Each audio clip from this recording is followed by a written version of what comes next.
အားလုံးပဲမင်္ဂလာပါခင်ဗျာကျွန်တော်အခုရောက်နေတဲ့နေရာကတော့မွန်ပြည်နယ်တန်ဖြူစရဲမြို့မှာရှိတဲ့တင်မဲတမန်ရထားလမ်းပြတဲ့ပဲဖြစ်ပါတယ်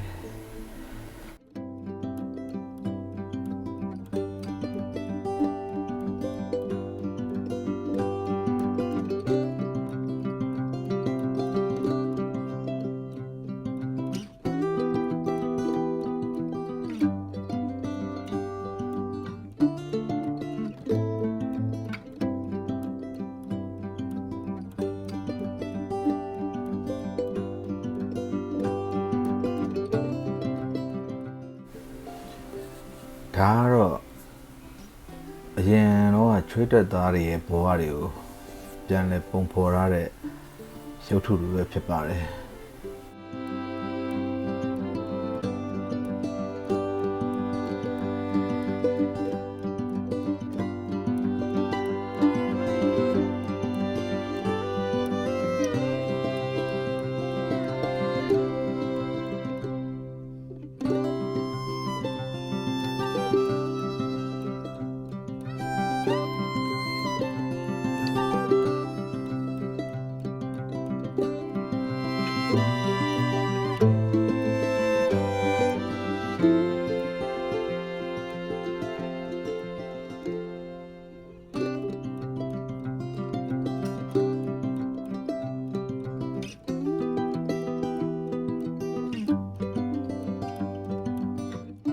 ဒီတင်မဲတမန်မြည့်ထားလမ်းဒုတိယကမ္ဘာစစ်ကာလမြန်မာနိုင်ငံမှာရှိတဲ့ဂျပန်စစ်တပ်တွေကသူတို့ရဲ့တပ်ဖွဲ့တွေကိုထောက်ပံ့ပေးနိုင်မှုအတွက်ထိုင်းနိုင်ငံဘန်ပေါင်မြို့နဲ့မြန်မာနိုင်ငံတန်ဖြူစရဲမြို့တို့ကိုဆက်သွယ်နိုင်ရန်1934ခုနှစ်ကဖောက်လုပ်ခဲ့ပါတယ်အရှည်415ကီလိုမီတာနဲ့မိုင်အားဖြင့်258မိုင်ရှည်လျားတဲ့မြည့်ထားလမ်းမပဲဖြစ်ပါတယ်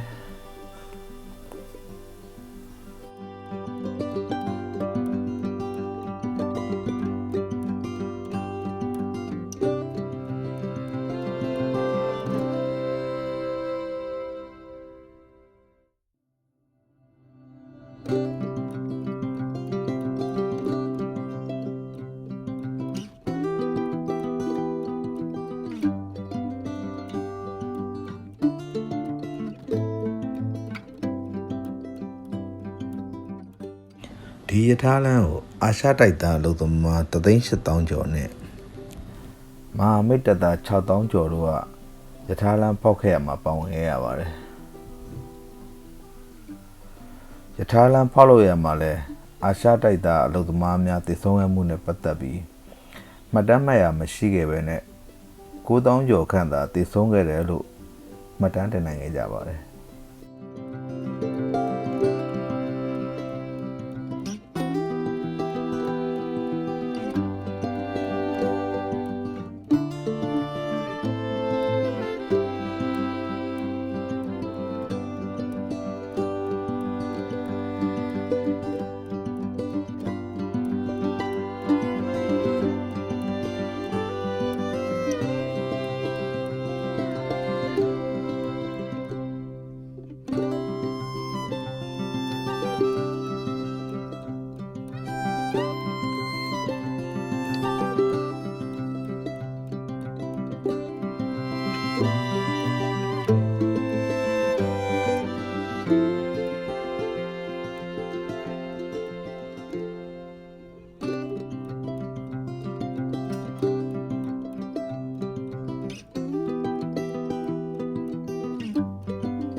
စစ်တုံးပန်းပေါင်း12622ဦးသေဆုံးခဲ့ကြပါတယ်။သေဆုံးသူများထဲမှာပြည်တိချလူမျိုး6904ဦး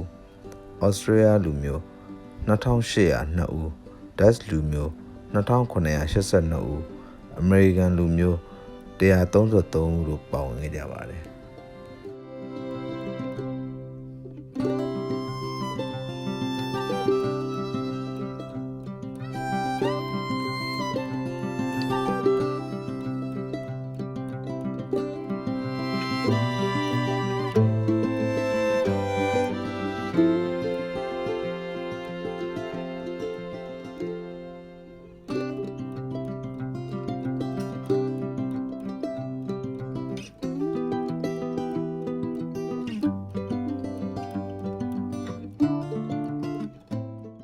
ဒီသေမင်းတမန်ယထာလန်းမြန်မာဘက်ချမ်းမှာ69မိုင်ရှိပြီးတော့ထိုင်းဘက်ချမ်းမှာတော့189မိုင်ထိရှိပါတယ်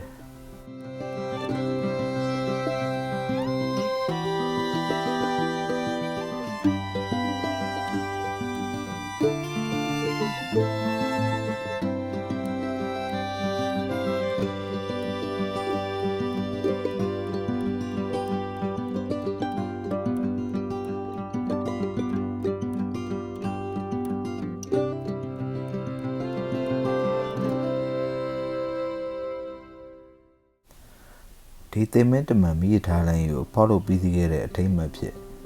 1943ခုနှစ်အောက်တိုဘာလ25ရက်နေ့မှာကျင်းပခဲ့ပါတယ်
ဒီမိရထားစကောင်းကြီးကတော့ဒီသမင်းတမန်ရထားလမ်းမှာသုံးခဲ့တဲ့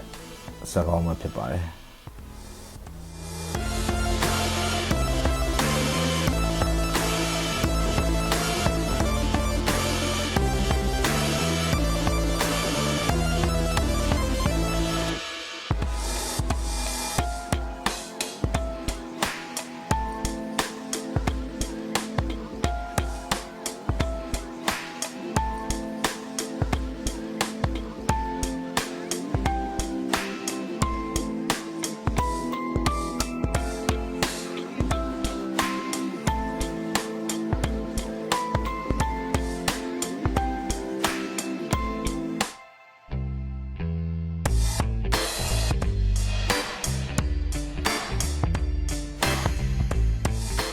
ဒီဘလော်လေးကိုကြည့်ရှုအားပေးခဲ့တဲ့လူတွေအကုန်လုံး